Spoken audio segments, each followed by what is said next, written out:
I knew in my heart that I could do more, but I felt in my mind that I didn't have what it took. I wasn't smart enough. I didn't have a college education. I didn't have enough money. I didn't have the right contacts, but I felt in my heart I could do more. What was stopping me? The willingness to do what I knew. So I decided to learn. What is it about you that's different than your friends? That you decided, I know I can do more than what I'm doing. I know I can have more. How many of you know that? Raise your hands, please. So you've come here to increase your skill set. Let us say together, skill set. So that you can begin to expand your achievements. See, that's the difference between people who make it and people who don't make it. They don't take the time to do what you've done, to come here, invest the time and energy to develop and sharpen your skill set so you can cut through the obstacles and the stumbling blocks and the failures and the disappointments and the setbacks that will be out there waiting for you. And I can tell you, based upon my own experience, you have a power in you to overcome anything that you are confronted with. I can tell you that there's something about you that no matter what life throws at you, you will overcome it. You and I are cut from the same cloth. We're branches of the same tree. There's something in you that attracted you here, that brought you here. I only attract millionaires or millionaires in training. Some of you right now, some of you hear me with your ears, but there's some of you can feel me in your heart. You can feel me, you understand. I've been there. I've hit a wall. I know what it is to question yourself and ask yourself, am I crazy? Can I do this? I know what it is to doubt yourself. I blame the manufacturers. I blame my negative relatives. They were always putting me down. I blame my cynical neighbors. They were just selfish, looking out for themselves. Wouldn't loan me any money. I blame the community. I blame the economy. Hey, that's a pretty good list for not doing well, isn't it? I thought it was a good list. I will never forget this one day. Mr. Schoaf was very kind, but he was also very blunt, which was helpful for me. If he hadn't been blunt, I would have missed some things. On this particular day, with a kind of question mark look on his face, he said, Jim, just out of curiosity, tell me how come you haven't done well up until now? Excellent question, right? Well, so I wouldn't look too bad, I decided to go through my list. How I ever had the nerve to do that, I don't know, but I did. I went through the whole list. The government, taxes, prices, everything. He was very patient, and let me go through it all. When I finished, he looked over my list very carefully and said, Mr. Rohn, big problem with your list. You aren't on it. How brilliant. And how true. When I went to work for him a few months later, I learned very quickly to tear up my list of reasons for not looking good and threw it away. And then I got a fresh piece of paper, and I put one word on it. Me. There's a Black Heritage spiritual that says, it's not my mother nor my father, nor my brother nor my sister, but it's me, O Lord, standing in the need of prayer. See, I used to blame everything outside for my lack of progress, until I found the problem was inside. For a big share of my life, I kept looking for the answers to do well outside, and I found out the answers were inside. Success is not something you pursue. Success is something you become. What are you going to do starting today that will make a difference in how your life works out? What are you going to do? See, if you don't do something starting today that will make a difference, guess what? It's going to be the same. And you can guess what the next 5 years are going to be like. Just look at the last 5. The next 5 years will be like the last 5 unless you, Major Key, make all the changes. Now sometimes, for some people it will continue, but sure enough, here's where it usually levels off.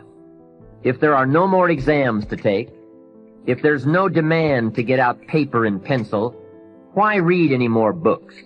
Now you will just learn by some experience, just getting out there and by doing it wrong and doing it right and stumbling around. You learn some. But can you imagine what would happen if you kept an accelerated learning curve all the rest of your life? Can you imagine what you could learn to do, the skills you could develop, the capacities you could have? So here's what I'm asking you to do. Be that unusual person who keeps up his learning curve. Succeeding in life is not usual. It's unusual. You need to develop some unusual habits to earn the outstanding rewards. This is not for everyone. This is not for the faint at heart. This is for people who have goals and dreams they want to achieve. Sometimes we look at pieces in our lives that don't make sense. The key is what we do in our times of pain. Pain will change us. Every painful time, even though you don't like it, it's developing something in you that can only be developed in the tough times. You have got to change the way you think. It is the whole determining factor of where you go in life. We are all where we are today because we thought ourselves to this position. If you don't like the position, think yourself out of it. If you want to be an impactful personality, you have to develop certain types of thinking and perceptions that change the way you see yourself and see the world. I call this the spirit of leadership. Being able to watch something grow very calmly, patiently. I can't go any faster. We do that to our brain. We put a governor on our brain. The second we feel pain, discomfort, suffering, all those words that we hate to say because we're in this happy, peaceful world we live in now, we stop. We slow down. And if you can get through these different barriers and gain 5%, 2%, 3%, that 40% becomes 60. That 60% becomes 70, 80, and 90. And then you'll hopefully one day near 100. That dreamer mentality just would always fuel me. It would just fuel me, man. What if I can be a SEAL, man? Now I run 205 miles. What if I can go? What if I can go? And what if, how would that feel? You have to go into those dark chambers that we often shut off, and you got to open them up. Book, you tell people to make a list of everything working against them, every real, valid excuse. Right. Why do you have them do that? There's a lot of power in that list. So in that list of who you are, what makes you up, all these other things, it goes back to, once again, accepting. You have to first accept it before you can fix it. A lot of people walk around, oh man, I'm good. I'm good. No, you're not. You have to accept what you're not. You have to, and people don't want to do that. And that's the only way you can fix it. You have to accept it first before you can go on the journey. A lot of folks never even start the journey, man. They never start the journey because they live in this fake life that who they want to be, they act like they are, but they're not because they haven't fixed all this stuff yet. You got to fix this first before we can start our journey in life. So that's why I have them make this list. You fix these problems, now your journey can begin because you no longer care about how people are judging you. When you care more about how someone's judging you, you're going to stay right there. There's no forward momentum. So that's the whole thing about that list. Nelson Mandela is a particularly special case study in the leadership world because he is universally regarded as a great leader.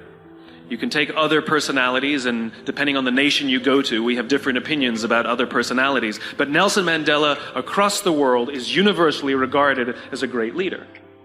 He was actually the son of a tribal chief.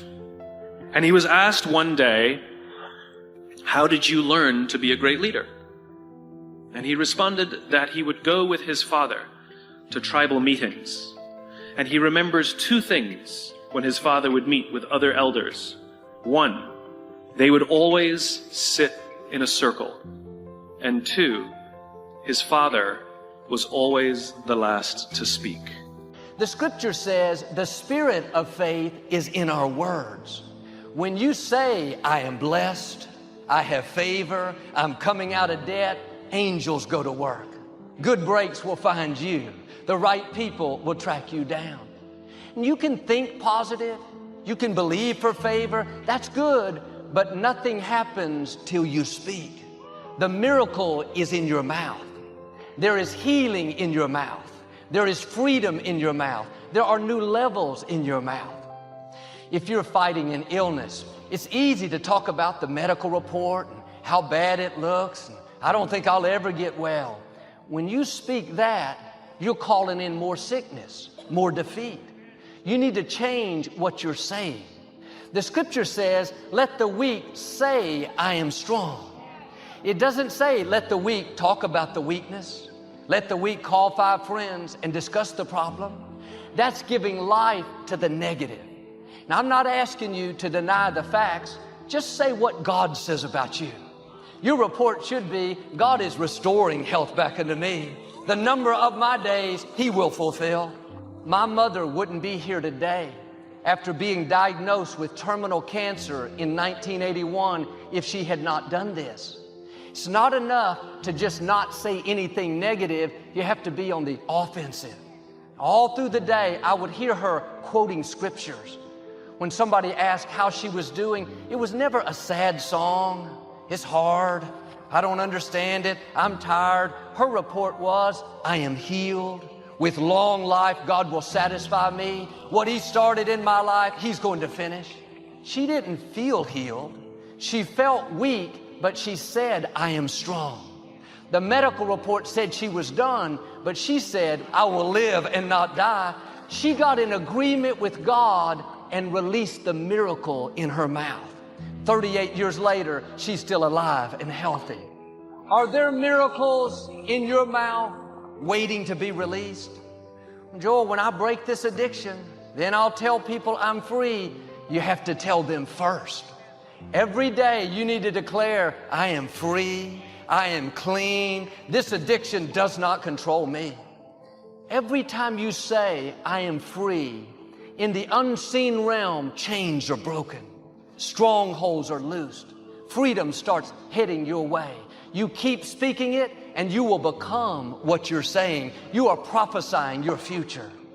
When David faced Goliath, a giant twice his size, it wasn't a coincidence that he looked at him and said, this day I will defeat you and feed your head to the birds of the air. He wasn't just being positive. He wasn't just talking smack. He understood this principle. The miracle was in his mouth. He had to release the victory. What if he would have said, wow, I thought I wanted to face Goliath, but look how big he is. I don't have any armor. I don't feel qualified. I don't think I have a chance. If he would have talked defeat, we wouldn't know who David was. If he would have just thought positive, I believe I can do it. I believe I've got what it takes, he wouldn't have defeated Goliath. He knew he had to speak it. I will defeat you. You may have a giant in your path, a giant of debt, a giant of depression, a giant of sickness. Like David, you need to announce to that giant, I will defeat you.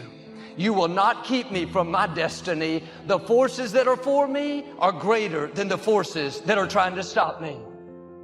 The scripture says, if any two of you agree, anything you ask according to God's will, it will be done.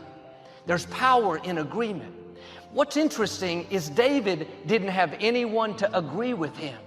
His brothers looked down on him, thought he was too small. His father saw him as less than, like he'd never amount to much. King Saul didn't think he had a chance. He even tried to give David his armor so at least it wouldn't be so painful. Nobody was there to encourage David, to say, hey, David, you can do this. We believe in you. You've got what it takes. There are times, like with David, you can't find anyone to agree with you.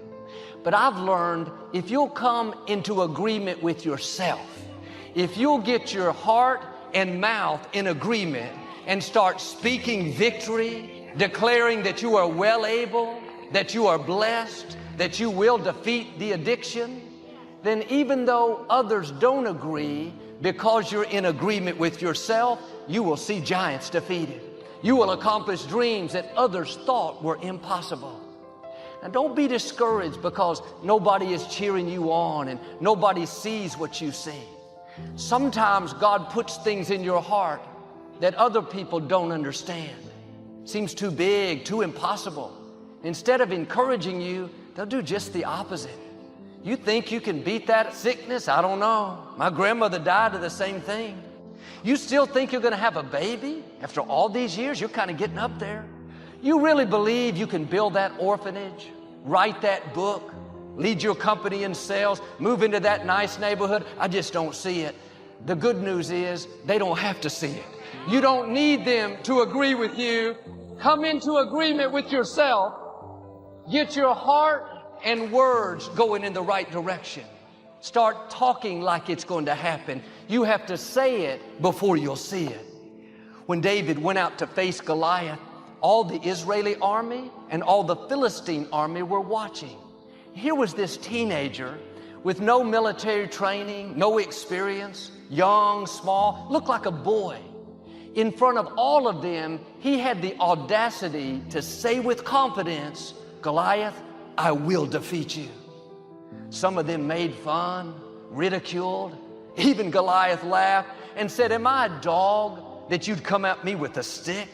Sending this little boy, is that all you've got? The people around you may not see the greatness in you.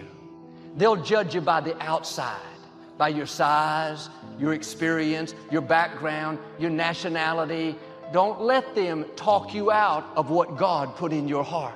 Do like David, keep speaking the victory in spite of what the naysayers think. Keep declaring your vision in spite of what experts are telling you. They don't know what God put in you.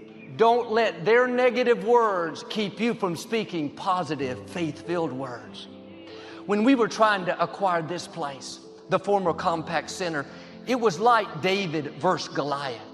The company we were up against was the largest taxpayer in Texas, a huge real estate company. And there were plenty of people that didn't think we had a chance. Not just our critics, but even some of the experts. Deep down, I knew God put this in my heart. So I announced to the congregation that we were going to purchase the Compact Center. Over the next 3 years, we had all kinds of opposition. Plenty of times where it didn't look like it would ever work out. I was tempted to talk about what I saw. Our opponents are so strong. They have more funds. I don't see how this can happen. But I understood this principle. We give life to what we speak. If you start speaking the negative, agreeing with the doubt, talking about how big the problem is, you are giving life to the wrong things. Your words can keep you from your destiny. In the scripture, an angel told a man named Zechariah that his wife was going to have a baby. He was surprised because they were too old to have children. Zechariah said to the angel, are you sure? Look how old we are. The angel said, yes, Zechariah, it will happen. But because you doubted, you will remain silent and not be able to speak until the child is born. That's how powerful words are. God knew if Zechariah went around talking defeat, I don't see how, we're too old, it would have kept the baby from being born. God has put dreams and promises in your spirit that may seem too big, impossible. You don't have the resources, the experience, the connections. Don't do like Zechariah and talk yourself out of the miracle. Get in agreement with God.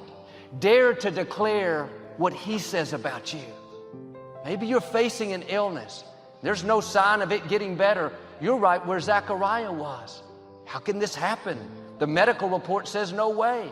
God has done His part. Now it's up to you.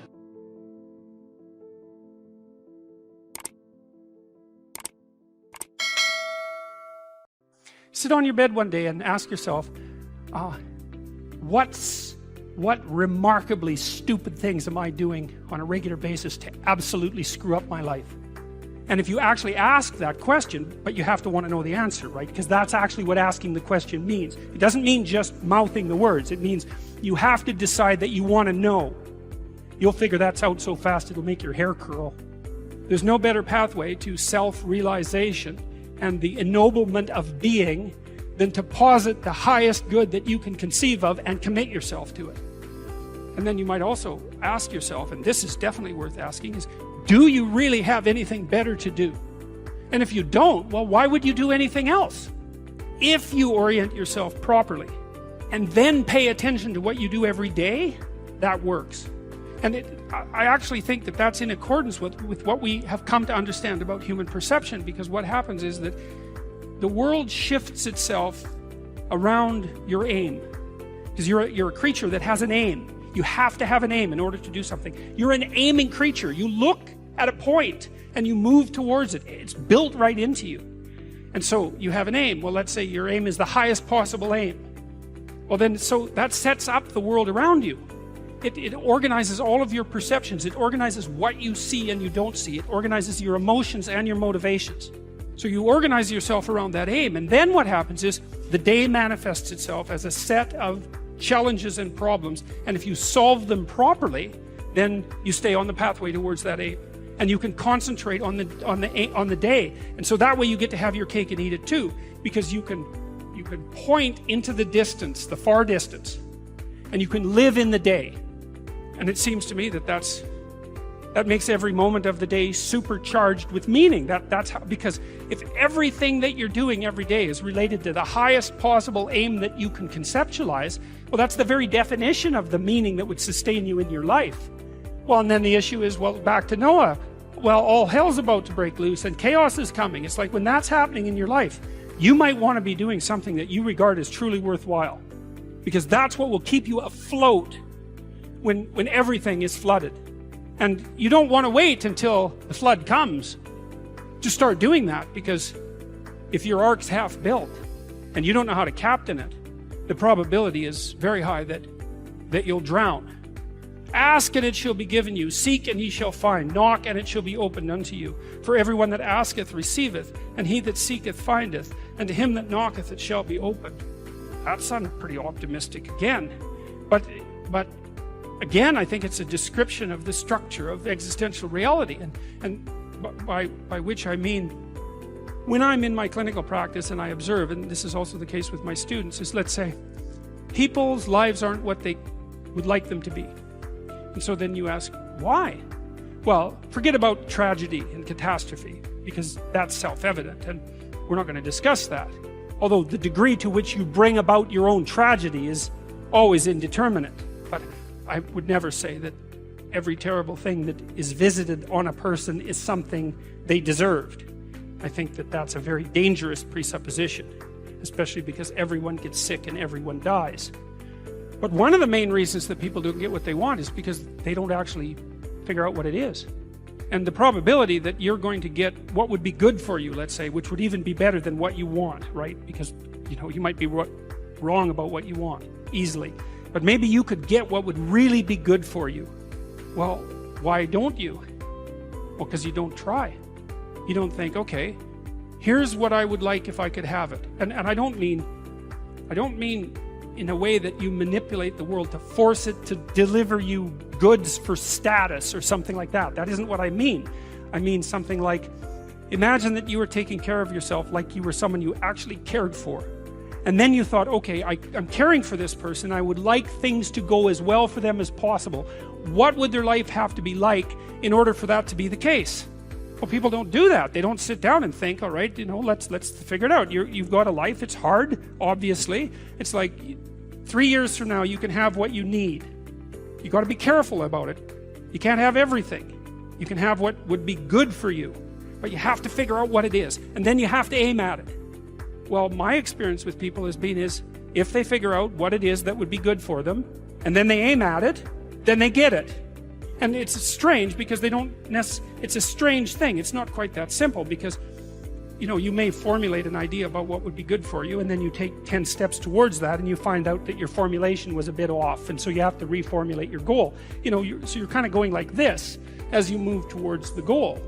But a huge part of the reason that people fail is because they don't ever set up the criteria for success. And so, since success is a very narrow line and very unlikely, the probability that you're going to stumble on it randomly is 0.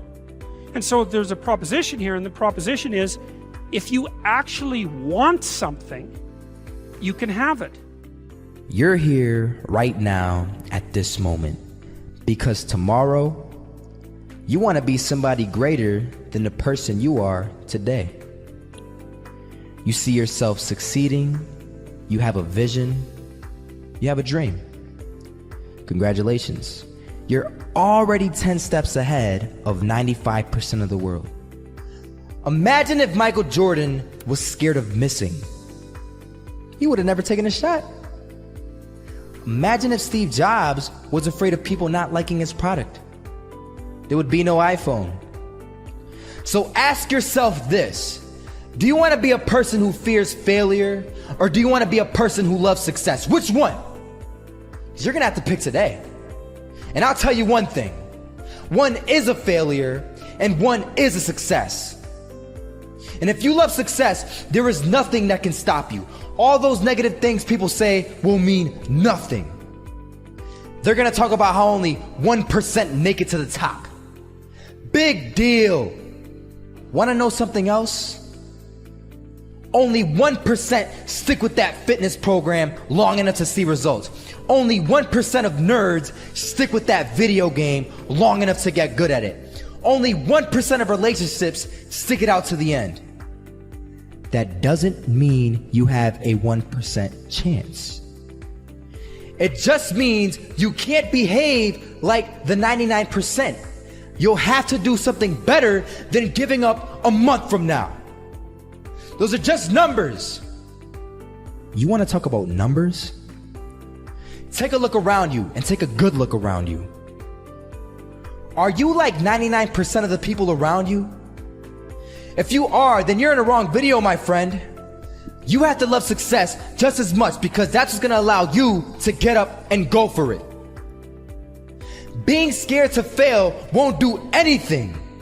In fact, when you love success and you start going for it, guess what happens? You're gonna fail. You're gonna fail 10 times, 100 times, maybe even 1,000 times. But that's okay. Failure isn't permanent. Falling isn't permanent. You get right back up and keep going. And this time, you're gonna be stronger, wiser, and you'll be more driven than ever. And for every 10 failures, you'll land one success. You have to love success so much that you're willing to fail 10 times before you can succeed once. That's how a winner does it. I want to explain the biggest myth that most people think leads them to success. And here's the myth. You might believe if you're scared to fail, you won't fail. Lies. Biggest myth ever. And I believed it. You see, I always thought that being scared to fail in life would literally keep me from failing. I would look at the losers around me and I would say, sheesh, I never want to turn out like him. I really believed this train of thought would help me succeed.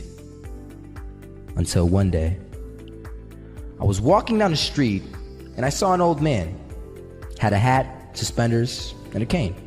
Was about 80 years old. This old man was barely walking. He could walk, but the cane helped a lot. He was struggling. So anyway, he was walking across the street and he ended up falling. So I went over to go help him. And he gets up, says thank you, and we introduced ourselves. Had a little conversation. Told me his name and I told him mine. His name was Robert, by the way. And right as he walked away, I told him, this is what I said. Robert, you should stay inside where it's safe, my friend. And Robert turns around and says to me, I love walking. And I love walking way more than I'm afraid of falling. So I ask him, well, what about your safety? Don't you want to live? And he told me this. These are the exact words he said. He said this.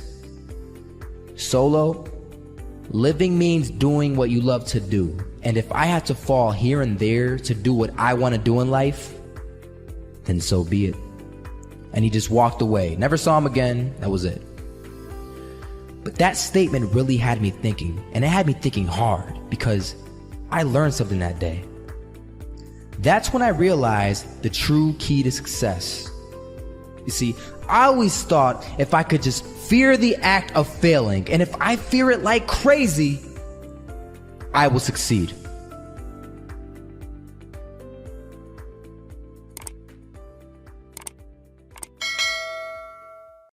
have seemed impossible at one time. So how did you do it? You started with a concrete vision of what you wanted, and you focused on it continuously, didn't you? Wherever focus goes, energy flows. You envisioned something, you got clear about it, and then you started thinking about all the reasons why you wanted it. You got excited about it. Said, this is what's next for me now. I want this. You may have dreamed about it, thought about it, talked about it. But when you focus on something continuously, something magical happens. You get insights, don't you? You overhear a conversation and you hear something you wouldn't have heard if you didn't have that outcome or goal that you wanted so badly. Who's ever come up with something, obsessed about it, didn't even know how to do it, and it just happened and it came together? So why don't we tap into that power now for your business and life? One of the things that human beings underestimate dramatically is their capacity to get great at something if they're totally immersed in it. Totally laser focused on something. You are way more powerful than you know you are if you went crazy, psycho, obsessed, laser focused on anything, even something you're totally ill prepared for. Humans have an unreal capacity to get great at things, even if they don't have a natural talent for it, if they're immersed in it, and to learn something and acquire a ton of knowledge in a short period of time as well. Because the truth of the matter is, in society today, society is conspiring all the time in our culture to completely distract you so you never win. To just divert your focus and attention. Look over here. Look at this shiny thing. Look at this TV show. Look at this sports team. Worry about what's going on here in this war. And they get these different things on television and our phones and in our lives to just get us distracted so we never get obsessed. We never get laser focused for an extended period of time. Ask yourself truthfully, your big goals and dreams, are you really clear on what they are? Because if you don't have that, we can't even get started. You know how mandatory it is to be clear and specific for what you want, right? Can you get laser obsessively focused almost to its exclusivity, almost, but for an extended period of time? Can you honestly say you've done that for an extended period? I'm talking about a year, 2 years, 3 years, 4 years, 5 years, even a decade, towards something you want so badly. You want it like oxygen. It's like you want it like you want to eat. You want it like you want to live, right? Well, are you extendedly laser focused on it, or do you get distracted easily? There are two ways to be successful, right? And I don't subscribe to the first one. That's just natural talent, right? And I just don't believe people who are naturally talented are better than me. I believe effort, and you've heard me say it. Your mama might come from privilege. Your daddy might come from privilege. Your daddy might own a company. You might come from privilege. You might have a father that can give you everything your little heart desires, but you will not outwork me. Why? Because I realize that the bigger the dream, the more effort you're going to have to put in. And for those of you who raise your hand and put up 70%, you'll never see it. When you said to yourself, when the ball comes out, this is what I want to accomplish, you're not the only person that wants to accomplish it. And now I ask you this question: what do you do when 1,000 other people want exactly what you want? What do you do when you're not the only one that wants to make $1 million in your company? You're not the only one that wants to be the president. You're not the only one that wants to be the CEO. What if you're not the only one that wants what you want? What if there are thousands of other people who want what you want? You have to outwork them. You got to outgrind them. You got to get up earlier. You got to stay up later. You've got to execute, and you've got to go from 70. I think there's a different level for you. I think there's a different level for you to get obsessed, crazy, laser focused. I say all the time, our obsessions become our possessions, but we won't possess them if we're not truly obsessed. I bet there's been a person in your life you've been obsessed with. How many times a day did they distract you from what you were doing with just the thought of them? In other words, this is what I want you to understand. When you're laser obsessed focused, your obsession distracts you from what you're currently doing, not the other way around. You're not really obsessed with it if you're easily distracted from it. This is so important. You right now can test whether it's your obsession with whether it distracts you constantly. The first thing you think of when you wake up, last thing before you go to bed. When you have a big laugh, it comes up. When you cry, it comes up. When you're watching TV, it comes up. When you're doing your regular job, but it's your side hustle, it comes up. You can't stop thinking about it. It distracts you from the rest of your life. That's what an obsession does. When it's not really your obsession, the rest of your life distracts you from it. And so the it in your life is so important. But there's all these things that distract us today. I'm going to give you a recommendation. Turn your damn TV off. Turn the radio off most of the time. Turn your phone off a lot too. So here's the deal. The TV's competing constantly to distract you with stuff that really doesn't matter. And I'm not saying, by the way, don't be informed, don't know what's going on in the world, because that makes you more interesting, right? You should know what's going on in the world. Don't be so obsessed with them. Be obsessed with your own reality TV program called your own life. I don't need you to get so consumed with the money. I don't need you to get so consumed with college. I don't need you to get so consumed with the stuff. Listen to me. This is how you do it first. Over 6-7 years ago, with no money, no human resources, no building, no funding, no support. The first thing we did was we dreamed. We wrote the dream down. We slept the dream. We ate the dream. We rehearsed the dream. We looked at the dream. We talked about the dream. We slept with the dream. We woke up to the dream. We wore the dream. And now, boom. It's our reality. And for some of you, you stop dreaming. You dream for a week and you stop because things around you don't look good. You dream for a month and when you get hit in the mouth, you quit and you give up. You dream for a while and when people tell you crazy and when people tell you stupid and when people tell you can never get done, you stop dreaming and you go back to knowledge. And I dare you to use your imagination. I dare you when you're broke to use your imagination. I dare you when you're rich to use your imagination. I dare you under every single circumstance. Keep dreaming. Keep looking at your dream. Keep focusing on your dream. Keep going after the dream because that's where true success is. I started going to work earlier. I started being the last one to leave there. I started working harder than anybody else. The other guys could not. Why would you work so hard, Les? I said, I'm not working for them. I have been cheating, Bert, I thought. I've been cheating myself and my family. Wherever you are, whatever you're doing, do it with everything that you have. Develop the habit of giving more than what you're paid for. Develop the habit of setting standards that others will be measured by. Someone said, do not go where the path may lead, but go where there's no path and leave a trail. Before April 1954, the common belief, the universal belief, because it had been tried again and again and again, and people had failed, the belief was that man was not physically capable of breaking the 4-minute barrier, that he could not run a mile in less than 4 minutes. That was the belief on the planet. It had never been done. But here's what happened, ladies and gentlemen. Roger Bannister came along, and he broke the 4-minute barrier. Now here's what's significant about that. Since that time, up to this day, over 20,000 people have done it, including high school kids. 20,000 people. What changed? Here's what happened when they got on the track. They knew it had been done.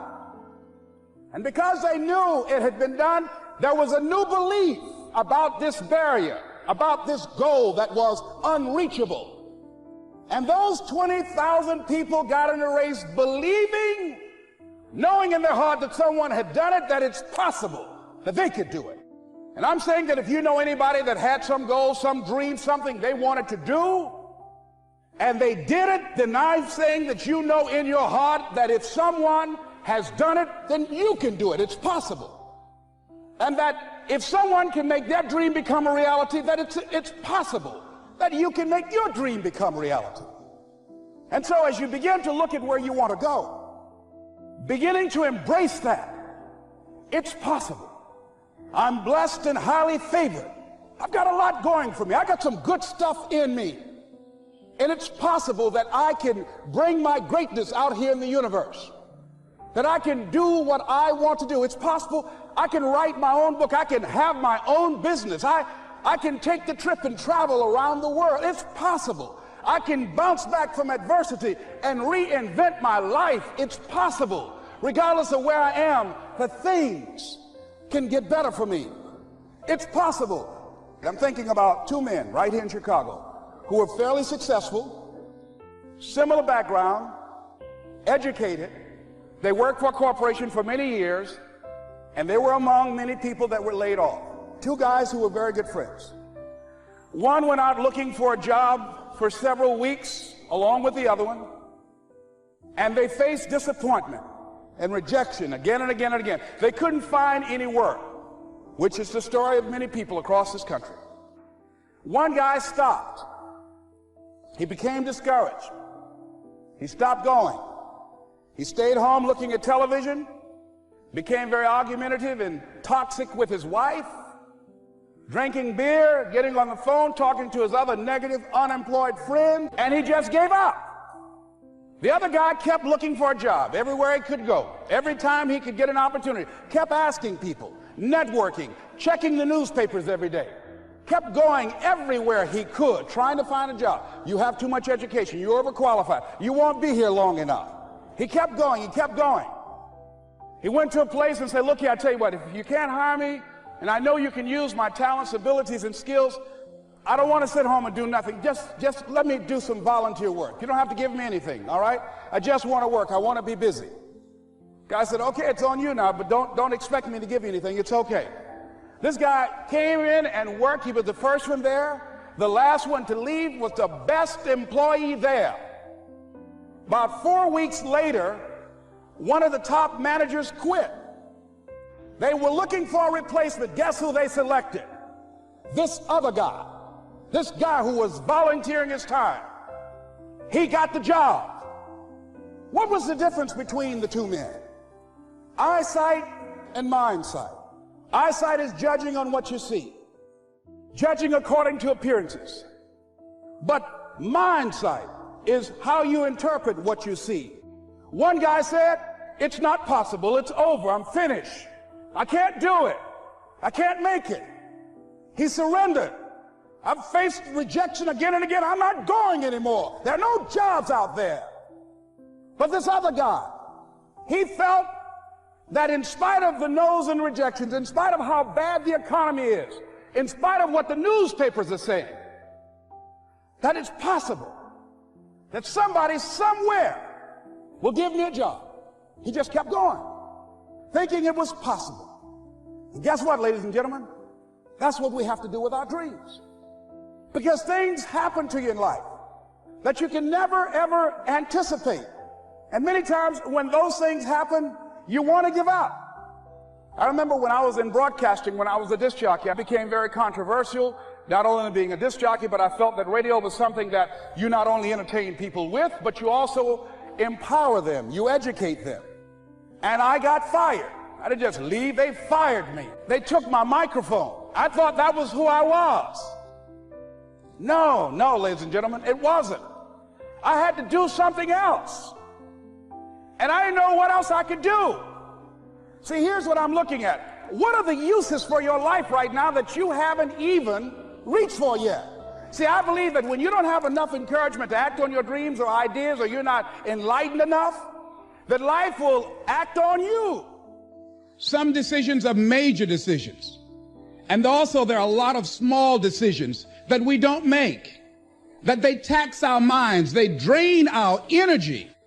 They create a lot of anxiety and nervousness and mental torment because we don't take care of it.